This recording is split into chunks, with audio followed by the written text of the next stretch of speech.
Il y a longtemps, dans un petit village entouré de forêts épaisses et de rivières sinueuses, vivait un homme nommé Vlad. Il était grand, fort et reconnu pour son travail acharné. Vlad avait un cœur rempli d'amour, surtout pour sa belle épouse, Gisèle. Leur amour était comme le soleil du matin, éclatant, chaleureux et plein d'espoir. Lorsque Gisèle tomba enceinte, Vlad fut transporté de joie. Il chantait, dansait sous la lueur de la lune et promettait d'aimer sa femme et leur enfant à naître pour l'éternité. Mais la vie réserve parfois des épreuves cruelles. Gisèle mourut en donnant naissance à leur fille, Abigail. Son décès brisa le cœur de Vlad en 1000 morceaux. Pourtant, lorsqu'il plongea son regard dans les petits yeux innocents de sa fille, il trouva une raison de vivre à nouveau. Abigail devint son monde, son rayon de soleil après la tempête. 6 mois après la mort de Gisèle, Vlad fit quelque chose d'inattendu, il se remaria. Sa famille et ses amis chuchotaient dans son dos. Un jour, son plus proche ami, Darius, lui demanda « Pourquoi si tôt ? La tombe de Gisèle est encore fraîche. » Vlad poussa un profond soupir avant de répondre. « Abigail a besoin d'une mère. Je ne peux pas l'élever seule, elle n'est qu'un bébé. Elle a besoin de la chaleur et des soins d'une femme. » C'est ainsi que Paula entra dans la vie de Vlad. Elle était magnifique, avec sa peau lisse et sombre, et ses yeux perçants qui brillaient comme des pierres de rivière. Mais la beauté peut être trompeuse. Dès qu'elle franchit le seuil de la maison, tout commença à changer. Au début, Paula faisait semblant d'aimer Abigail. Mais bien vite, son vrai visage apparut. Ce bébé pleure trop. Se plaignait-elle en fronçant les sourcils, les mains sur les oreilles. Tu ne peux pas la faire taire ? Je ne t'ai pas épousée pour devenir nourrice.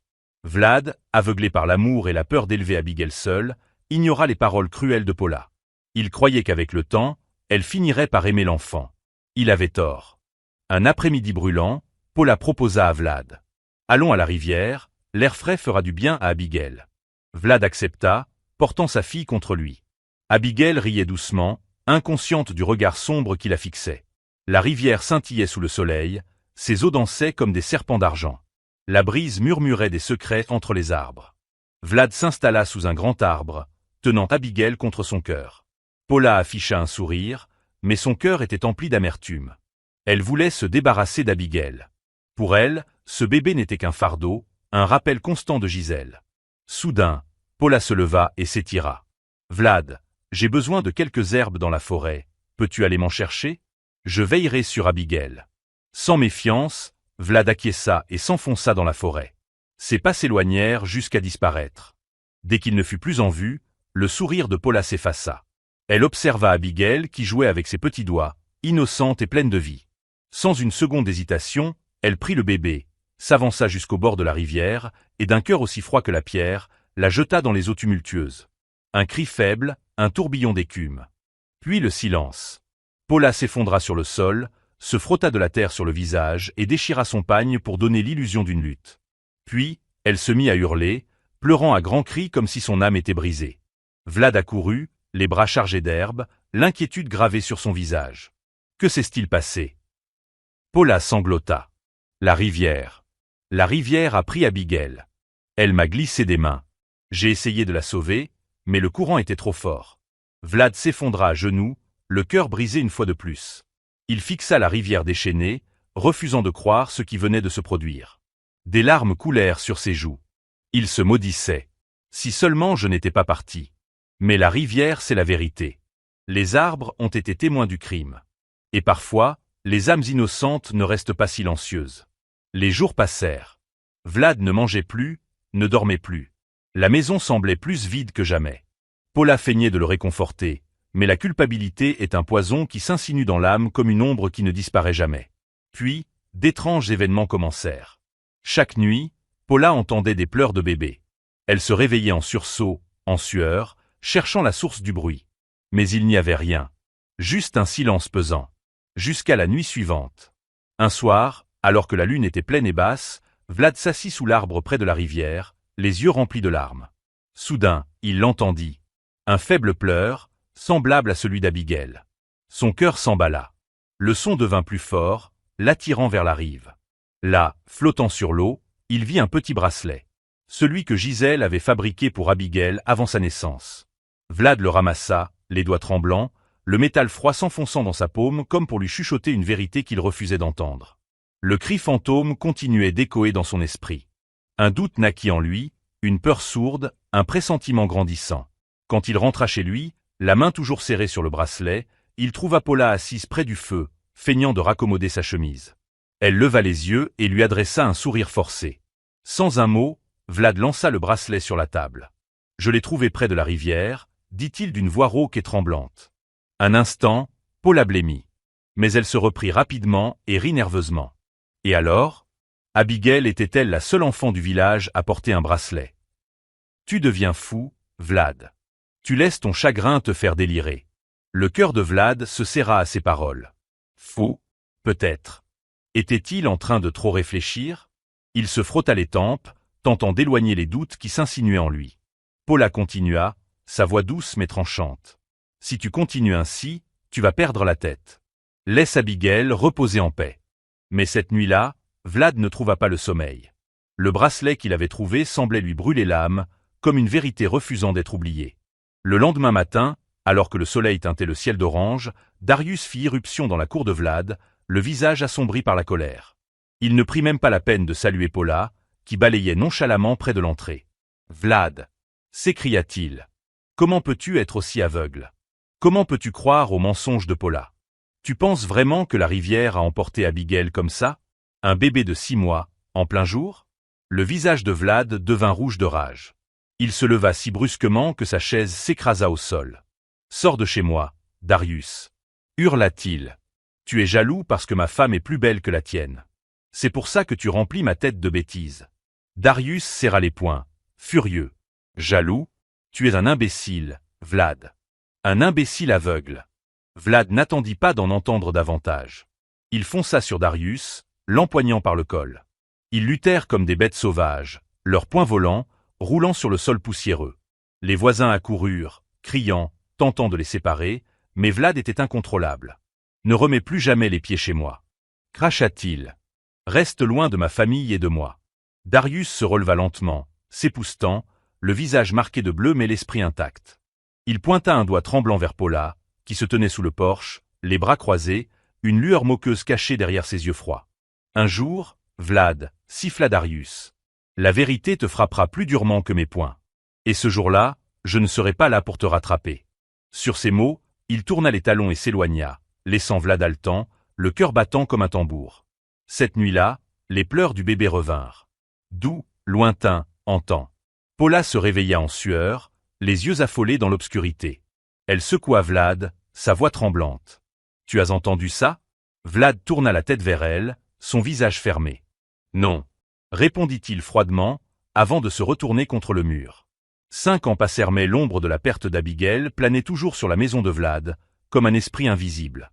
L'homme autrefois fort portait désormais la tristesse dans son regard, même s'il l'enterrait sous des couches de dur labeur. La vie continuait, mais quelque chose en lui restait brisé, une fissure que le temps ne parvenait pas à refermer. Paula, elle, était devenue agitée. Malgré toutes ses prières et ses efforts, elle n'avait pas conçu d'enfant. Les années s'écoulaient, implacables, et toujours aucun signe de grossesse. Chaque mois, elle espérait, pour être à chaque fois accueillie par la déception. Mais ce n'était pas le désir d'être mère qui pesait sur son cœur. Non. Ce qui la hantait, c'était la peur. La peur que Vlad prenne une autre femme, une plus jeune, une qui lui donnerait enfin un héritier. Un soir, Paula était assise près du feu, des larmes silencieuses roulant sur ses joues. Ses sanglots résonnèrent dans la petite maison, arrachant Vlad à ses pensées. Il s'approcha, inquiet. « Paula, pourquoi pleures-tu » demanda-t-il doucement. Elle essuya précipitamment son visage, comme honteuse d'avoir été surprise en pleine faiblesse. « Vlad, j'ai peur, » murmura-t-elle. « J'ai peur que tu me quittes, parce que je ne peux pas te donner d'enfant. Et si tu trouvais une autre femme, quelqu'un de plus jeune, quelqu'un qui te donnerait des enfants ?» Vlad lui prit les mains, son regard s'adoucissant. « Je ne te quitterai jamais, Paula. » Promit-il. « Tu es ma femme. Enfant ou non, je resterai à tes côtés. » Ces paroles semblèrent l'apaiser un instant. Mais au fond d'elle, Paula savait. Les promesses sont comme les feuilles. Elles s'envolent facilement lorsque la tempête arrive. Un après-midi brûlant, le soleil frappait impitoyablement le village. L'air vibrait de vie. Des enfants riaient, des femmes pilaient l'igname, des oiseaux chantaient leurs mélodies infinies. Allongée à l'ombre, Paula se plaignit d'une voix languissante. « Vlad, je suis trop faible pour aller chercher de l'eau aujourd'hui. Peux-tu aller à la rivière pour moi ?» Vlad ne discuta pas. Il attrapa sa calebasse et se mit en route, ses pas écrasant la terre sèche sous lui. Le sentier était familier, mais aujourd'hui, quelque chose semblait différent. L'air était lourd, comme si les arbres mêmes retenaient leur souffle. Arrivé au bord de la rivière, Vlad se pencha pour remplir sa calebasse. L'eau fraîche reflétait son visage fatigué. Mais alors qu'il s'apprêtait à se relever, une voix douce s'éleva derrière lui. « Monsieur, pouvez-vous m'aider, s'il vous plaît ?» Vlad se retourna brusquement. À quelques pas de lui se tenait une petite fille, pas plus âgée de 5 ans. Ses cheveux bouclés étaient emmêlés, ses vêtements en lambeaux, et ses grands yeux bruns reflétaient une tristesse qui lui serra le cœur. « Qui es-tu » demanda-t-il en se redressant lentement. La fillette baissa la tête, ses petits doigts s'entortillant nerveusement. « Je ne sais pas. » chuchota-t-elle. « Je ne me souviens pas de mon nom, ni de mon village, ni de mes parents. Je suis perdue. » Le cœur de Vlad se serra. Comment une enfant si jeune pouvait-elle être seule dans la nature? Il scruta les alentours, s'attendant à voir quelqu'un accourir, mais la rive était déserte. Seuls les murmures de l'eau et les cris lointains des oiseaux brisaient le silence. Il s'agenouilla, plongeant son regard dans celui, effrayé, de la petite. « Tu ne te souviens de rien ?» Elle secoua la tête, les larmes aux yeux. Vlad poussa un profond soupir, le cœur lourd. Il pensa à Abigail, à ses petites mains, à ses rires doux, à son visage innocent. Son torse se serra, comme si la rivière elle-même s'était installée en lui. Il ne pouvait pas l'abandonner ici. « Viens avec moi, » dit-il doucement. « Je prendrai soin de toi. » La fillette hocha la tête et, sans hésitation, sa petite main glissa dans celle de Vlad. Comme si elle y avait toujours appartenu. D'une main, il tenait la calebasse. De l'autre, les doigts fragiles de la fillette. Ensemble, ils prirent le chemin du retour. Mais lorsqu'ils atteignirent la maison, Paula les vit arriver de loin. Son visage se tordit d'abord de confusion. Puis, d'autre chose. De jalousie. Elle força un sourire en voyant Vlad entrer. « Qui est cet enfant ?» demanda-t-elle, d'une voix trop sucrée pour être sincère. Vlad expliqua ce qui s'était passé, comment il avait trouvé la fillette seule au bord de la rivière. Elle ne se souvient de rien, même pas de son nom, dit-il. Je ne pouvais pas la laisser mourir là-bas. Le sourire de Paula s'effaça, remplacé par une moue crispée, mais elle ne dit rien de plus. Cette nuit-là, Vlad installa un petit tapis près du feu pour la fillette. Elle s'y roula en boule sans un mot, sa respiration douce et régulière. Alors qu'il l'observait dormir, quelque chose s'éveilla au fond de lui. Il ne comprenait pas ce sentiment, mais c'était comme si une pièce manquante venait enfin de retrouver sa place. Allongée à ses côtés, Paula fixait l'obscurité, son esprit en ébullition. Elle n'aimait pas la présence de cet enfant. Il y avait quelque chose chez elle. Ses yeux, ce visage. Tout en elle la mettait mal à l'aise. Les jours devinrent des semaines. La fillette faisait désormais partie de leur foyer.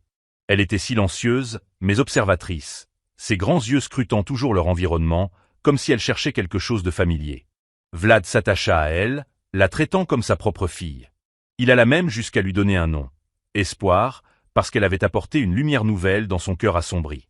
Et peu à peu, Espoir s'enracina dans la vie de Vlad comme un arbre robuste. Elle n'était pas comme les autres enfants du village. Elle parlait peu, mais quand elle le faisait, ses paroles portaient une sagesse étrange, bien au-delà de son jeune âge. Ses grands yeux bruns semblaient receler des secrets profonds, insondables, comme la rivière où Vlad l'avait trouvée. En sa présence, Vlad trouva une paix qu'il croyait perdue à jamais. Le poids sur son cœur s'allégeait jour après jour. Son champ souffrait toujours, sa terre refusait de produire comme autrefois, mais avoir Espoir à ses côtés comblait un vide en lui, un vide qu'il pensait impossible à guérir. Une soirée paisible, le soleil se couchait, peignant le ciel de teintes oranges et violettes. Assis sur un vieux tabouret en bois, Vlad réparait un outil de ferme cassé. Espoir était assise à côté de lui.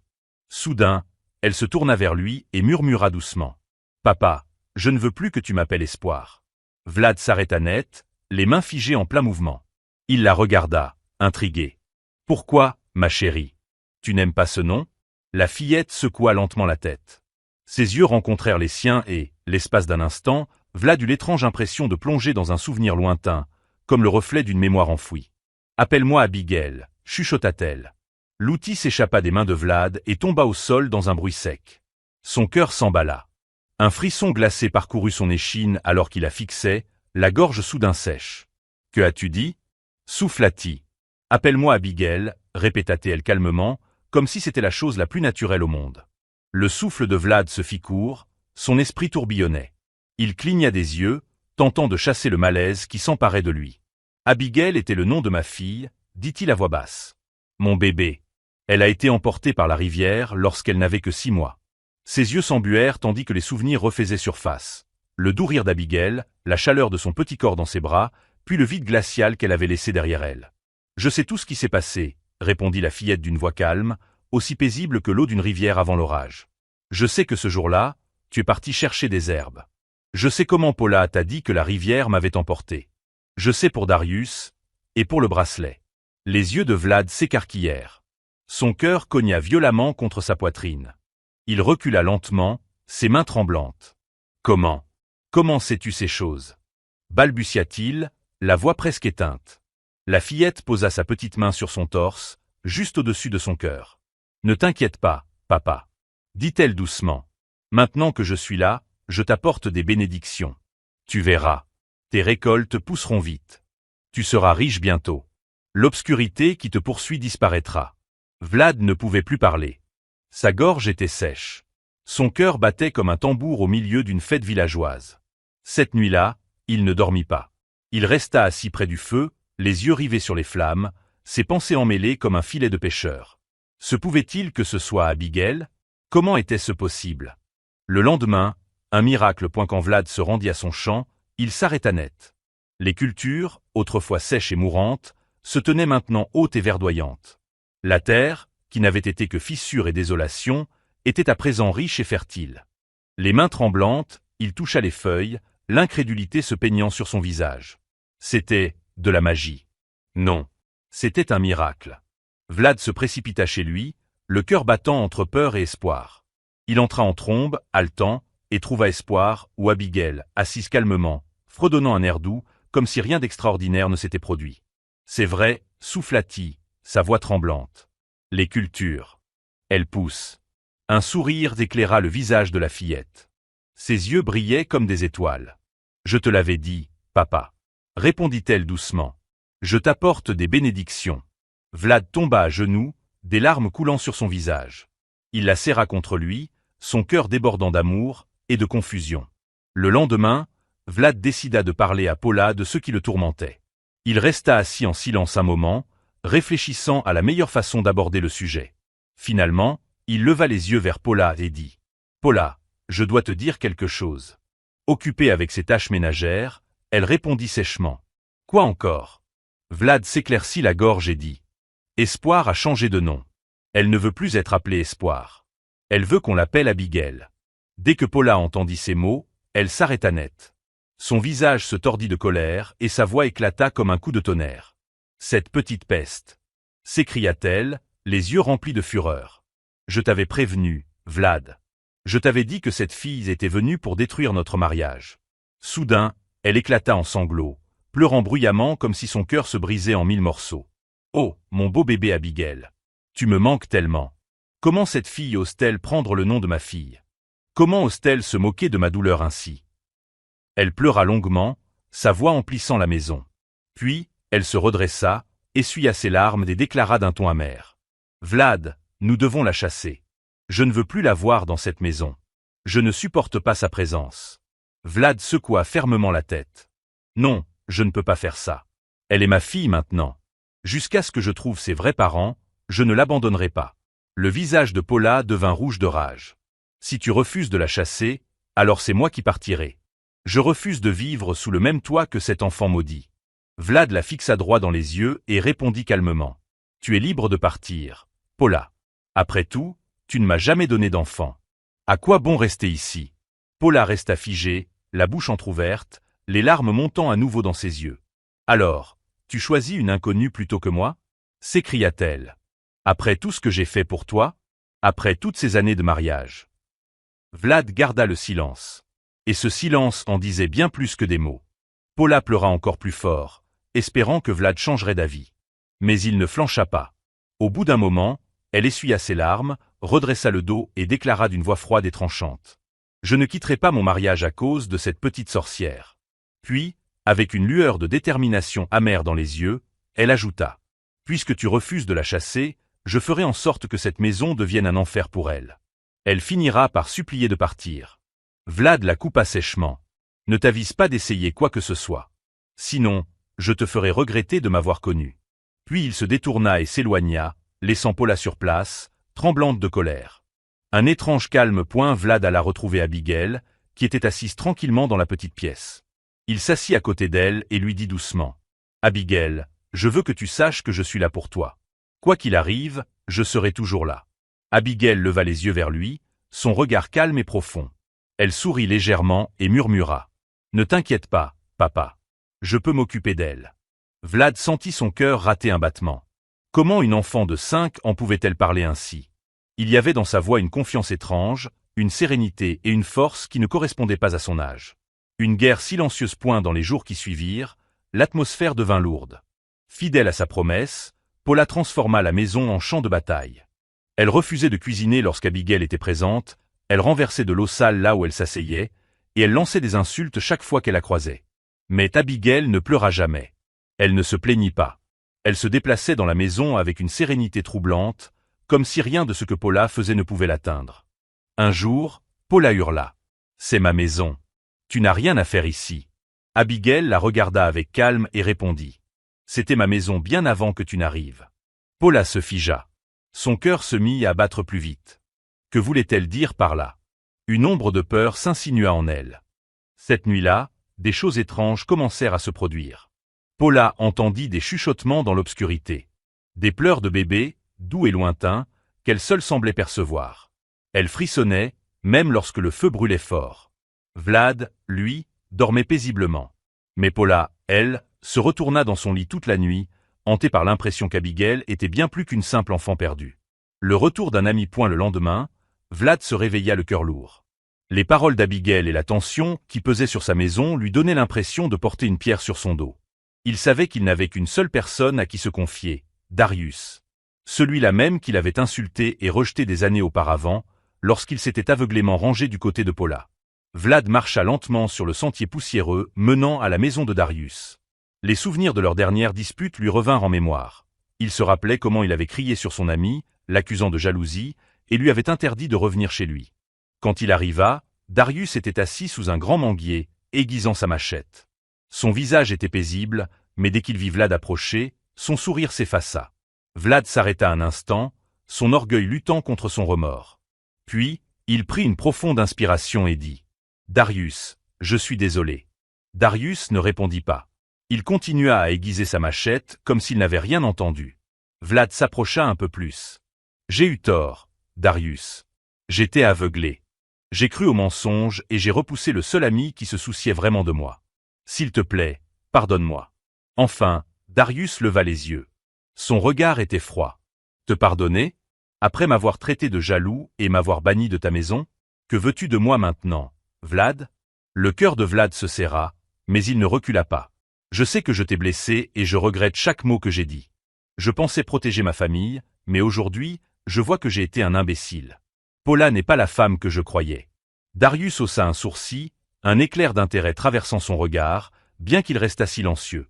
Vlad continua, la voix chargée d'émotion. « J'ai besoin de mon ami. Tu m'as manqué, Darius. J'ai cru t'avoir perdu pour toujours, mais aujourd'hui, je suis là pour arranger les choses. » Darius poussa un long soupir, puis se leva lentement. Ils se fixèrent un instant. Puis, Darius laissa tomber sa machette au sol et esquissa un léger sourire. « Tu as de la chance que je sois un homme indulgent. » Vlad sentit un poids s'envoler de sa poitrine. « Merci, Darius. Je croyais que tu ne me pardonnerais jamais. » Darius rit et lui donna une tape dans le dos. « Ne sois pas trop pressé. Je suis encore en colère. Mais toi aussi, tu m'as manqué, espèce d'idiot. » Les deux hommes rirent ensemble, et la tension entre eux se dissipa comme la rosée sous le soleil du matin.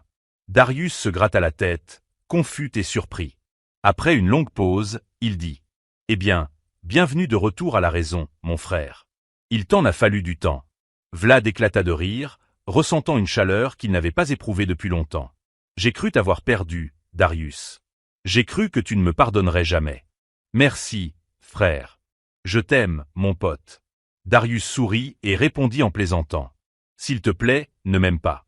Garde cet amour pour ta femme misérable et stupide. » Ils éclatèrent de rire ensemble, leur amitié plus forte que jamais. Pendant ce temps, à la maison, Paula arpentait le salon, le cœur rempli de rage. Elle ne pouvait pas oublier les paroles de Vlad, comment il avait choisi Abigail plutôt qu'elle. Plus elle y pensait, plus sa colère grandissait. Enfin, elle fit irruption dans la petite chambre d'Abigail, le visage déformé par la fureur. Se tenant à l'entrée, elle hurla. « Toi, Espoir, viens ici tout de suite. » Mais avant que Paula ne puisse ajouter un mot, Abigail leva calmement la tête et dit d'une voix ferme. « Correction, femme. Mon nom n'est pas Espoir. Je m'appelle Abigail. Ne t'avise plus jamais de le changer, d'accord? Espèce de femme maléfique. » Paula se figea, la bouche légèrement ouverte. Elle n'en croyait pas ses oreilles. Comment une enfant osait-elle lui parler ainsi? Son visage devint rouge de rage. « Je sais qu'ils t'ont envoyé pour détruire mon foyer, mais tu ne réussiras jamais. » cria-t-elle. « Je ferai en sorte que tu regrettes le jour où tu as mis les pieds dans cette maison. » Abigail se leva lentement. Ses yeux sombres et perçants étaient emplis de quelque chose qui n'appartenait pas à une enfant. Elle fixa Paula et déclara froidement. « Tu ne feras rien, pauvre femme stupide. Éloigne-toi de moi, ou tu ne vivras pas assez longtemps pour voir ce jour. » Le cœur de Paula manqua un battement. Elle recula d'un pas, le corps légèrement tremblant. Quel genre d'enfant parle ainsi? Pensa-t-elle. Elle n'avait jamais ressenti une peur pareille. Mais les paroles d'Abigail lui firent froid dans le dos. Sans dire un mot de plus, Paula quitta la chambre en claquant violemment la porte. Elle savait que quelque chose n'allait pas avec cette fille.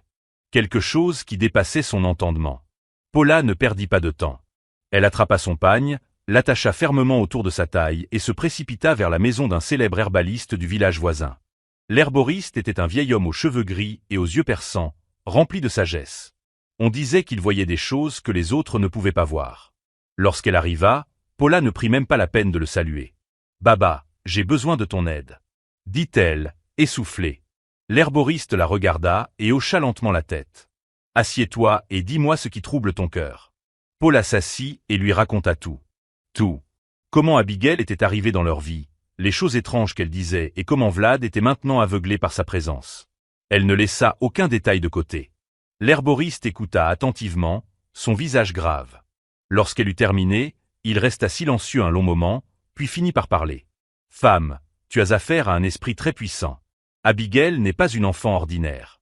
Il y a quelque chose de spécial en elle, quelque chose qui dépasse notre compréhension. » Les yeux de Paula s'écarquillèrent de peur. « Que veux-tu dire, Baba?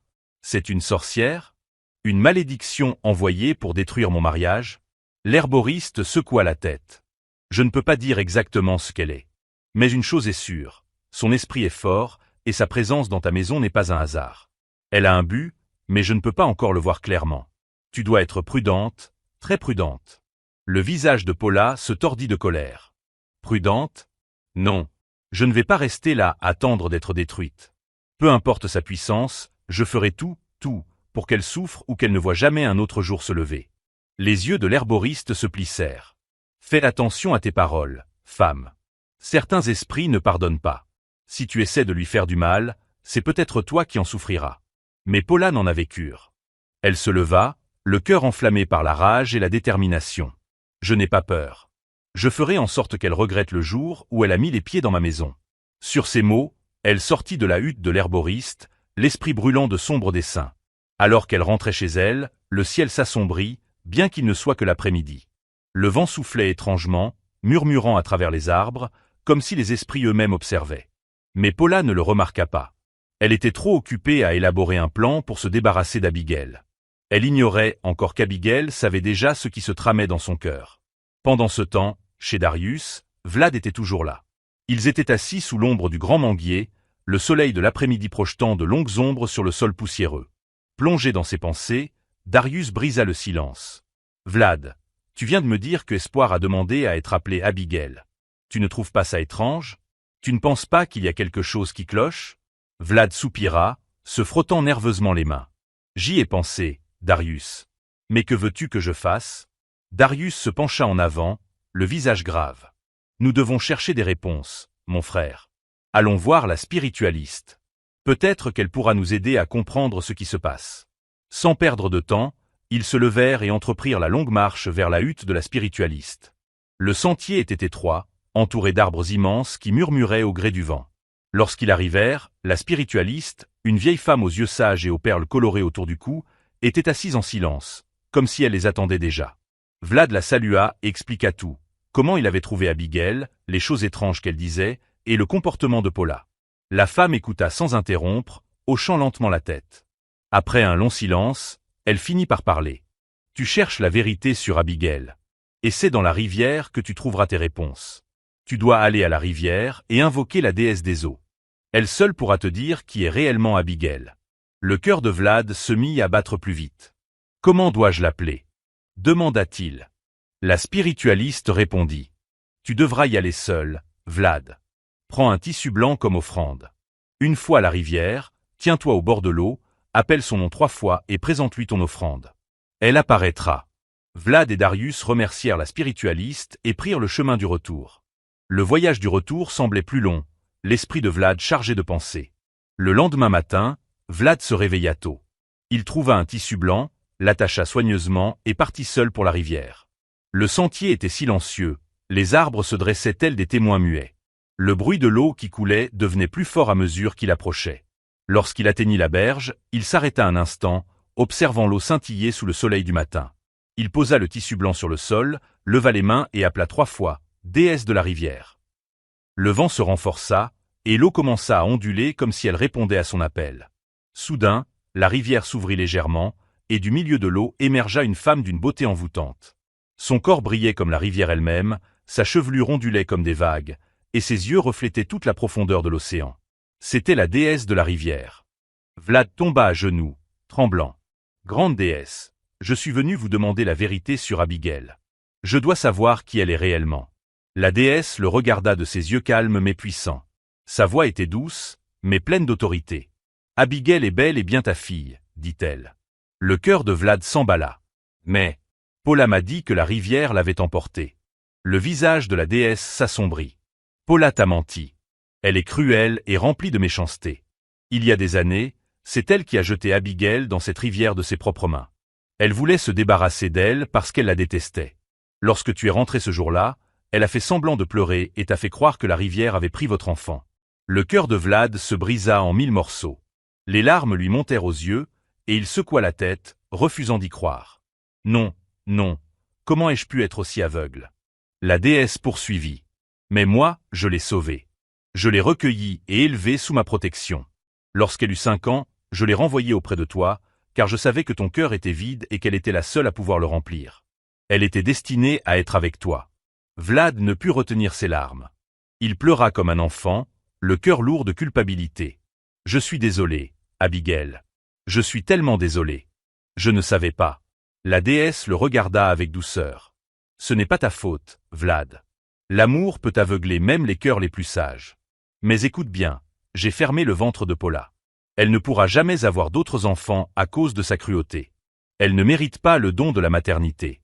Vlad pleura encore plus fort, se blâmant lui-même. J'aurais dû le voir. J'aurais dû savoir qu'elle était malfaisante. J'ai failli à mon rôle de père. La déesse parla doucement. Mais Abigail est forte.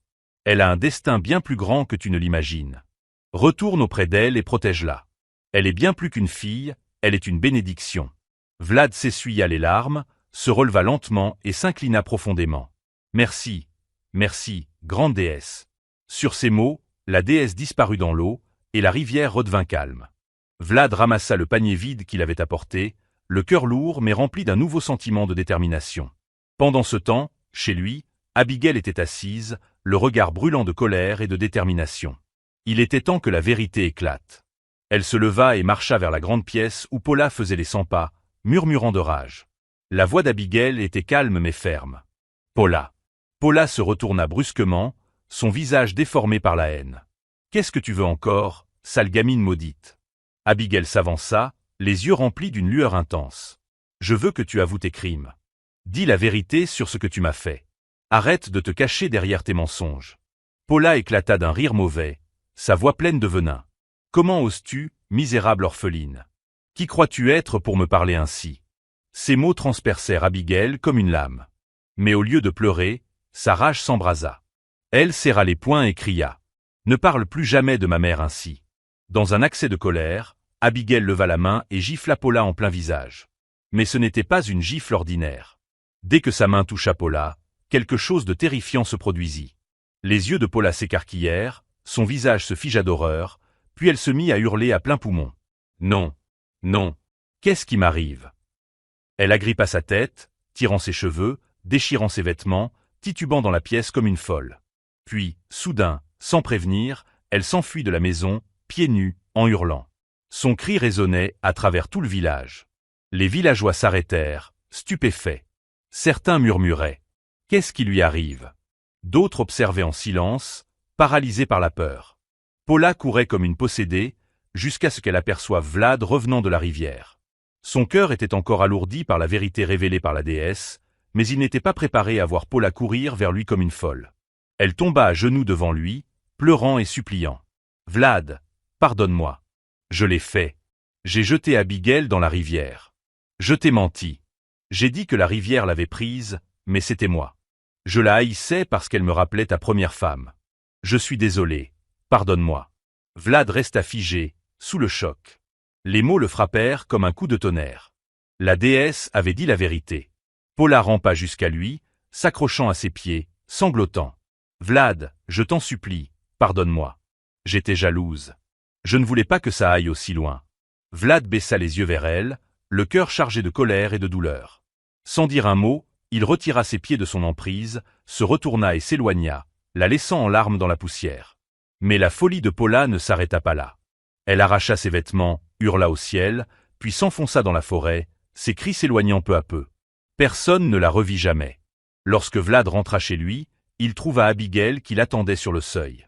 En la voyant, son cœur se brisa sous le poids de la culpabilité et de l'amour.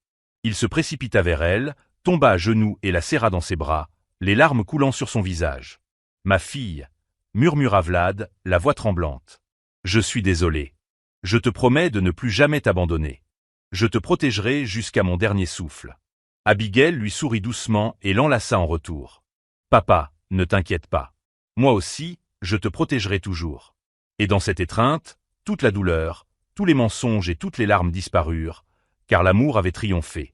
Chers spectateurs, quelle leçon tirez-vous de cette histoire poignante? Dites-nous en commentaire. Si vous avez aimé l'histoire, laissez un pouce bleu, partagez-la et abonnez-vous à notre chaîne.